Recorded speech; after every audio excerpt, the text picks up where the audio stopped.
జీ5 ఉండగా మీ favourite TV shows ని మీరు అస్సలు మిస్ అవ్వలేరు. Complete free. ఇప్పుడెలా ఉందమ్మా? కాస్త నిమ్మళంగా ఉందా? ఏం కాదులేమ్మా, వెళ్ళి కాసేపు పడుకో, అంతా సర్దుకుంటుంది. సర్దుకోవడం ఏంటండి? అరే, అంతలో దానికి వామిటింగ్స్ అయ్యాయి, మీరేమో పడుకోమంటున్నారు. డాక్టర్ గారికి కాల్ చేశాను, వచ్చి ప్రాబ్లం ఏంటో చూసి చెప్తారు.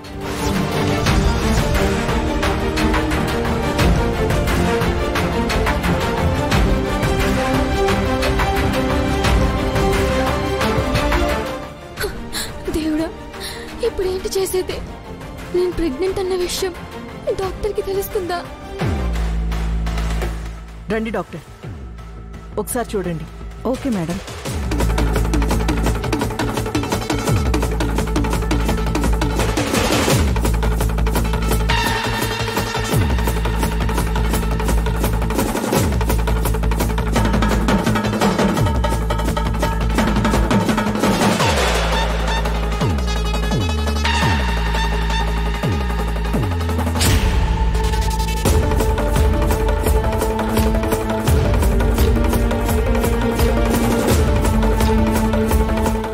తారాగారు, కంగ్రాట్స్ అండి, మీరు అమ్మమ్మ కాబోతున్నారు.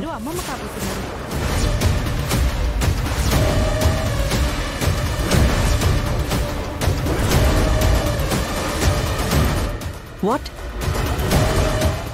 మైండ్ ఏమైనా పోయిందా? తారాగారు, మైండ్ యువర్ లాంగ్వేజ్, కొంచెం మర్యాదగా మాట్లాడండి. లేకపోతే ఏంటండి, మొన్నే కదా పెళ్ళయింది. చూడండి, పెళ్ళెప్పుడైందో నాకు తెలీదు, అది నాకు అనవసరం. కానీ తను 4 నెలల గర్భవతి.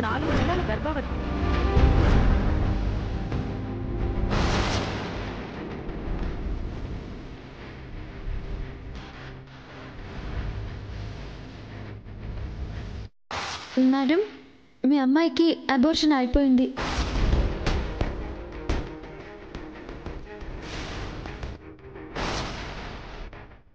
అబార్షన్ చేయించాను కదా, మరి కడుపు ఎలా ఉంది? తను చాలా వీక్గా కనిపిస్తుంది. ఇదేం విడ్డూరం వదినా, మొన్ననే పెళ్ళైతే 4 నెలల కడుపు ఎలా అయిందంటావు? ఇదే కదా వదిన విడ్డూరం అంటే. ఈ కాలం పిల్లలేంటో ఏం అర్థం కావట్లేదు.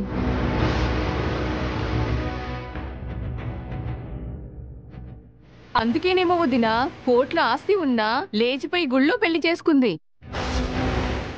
అయినా రానమ్మా, ఇలాంటి పని చేసిందేంటో. 4 ఆడపిల్లల్ని పెట్టుకొని కడుపుతో ఉన్న అమ్మాయికి కళ్యాణం చేయించి ఇప్పుడు పేరెంటం చేస్తుంది.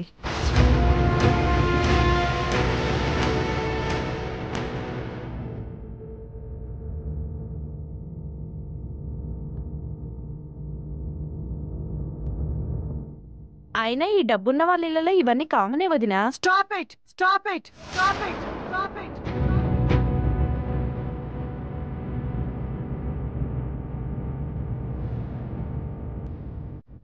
నోటికొచ్చినట్టు మాట్లాడకండి. ఏంటమ్మా మా మీద అరుస్తారు? ఇంకేం చూస్తున్నావు వదినా? మనం ఎందుకు ఇక్కడ? పదండి పోదాం.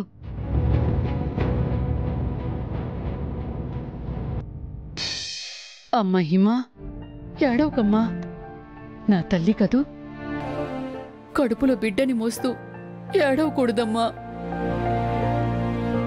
చూడమ్మా హేమా, నువ్వెందుకు బాధపడాలి చెప్పు?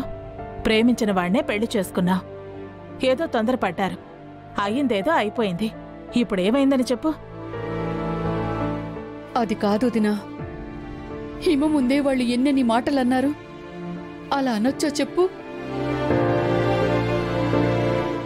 రాణమ్మా, వాళ్ళేదో అన్నారని బాధపడాలా ఏంటి? నువ్వు ధైర్యంగా ఉండమ్మా, నువ్వేమీ తప్పు చేయలేదు, భయపడకమ్మా.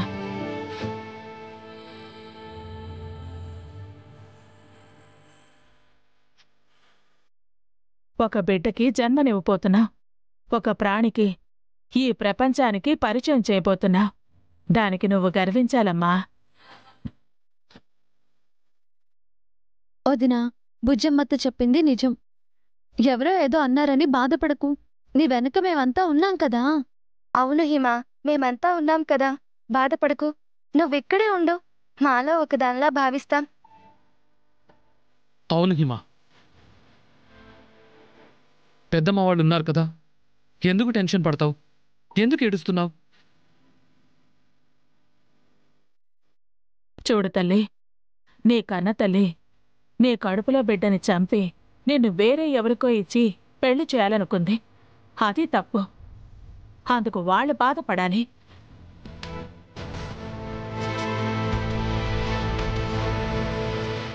మన కృష్ణ పుణ్యమా అని ఆ ఆపద నుండి బయటపడ్డా. నీకు మేమంతా ఉన్నాం కదరా, నువ్వేం బాధపడకు.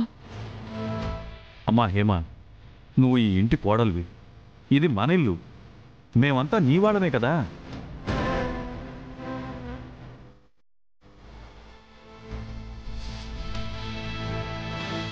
నా బంగారానివి కదా, నా తల్లివి కదా, ఏడవకమ్మా.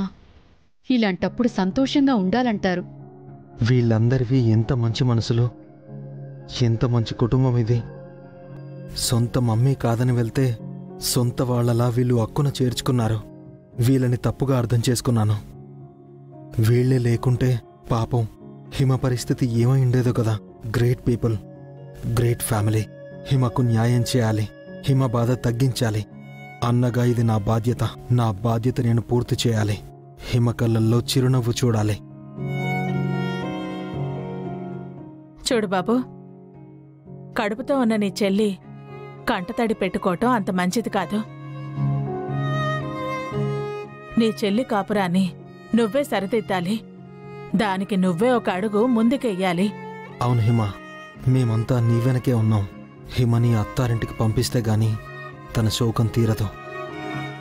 అవును రాధాగారు, ఇలాగే వదిలేస్తే నలుగురు నాలుగు రకాలుగా హిమని బాధ పెడతారు, చిత్రవద చేస్తారు. హిమకిప్పుడు ఓదార్పులు కాదు, గౌరవం కావాలి. జీ5 యాప్ డౌన్లోడ్ చేసి అన్ని ఎపిసోడ్స్ పూర్తి ఉచితంగా చూడండి.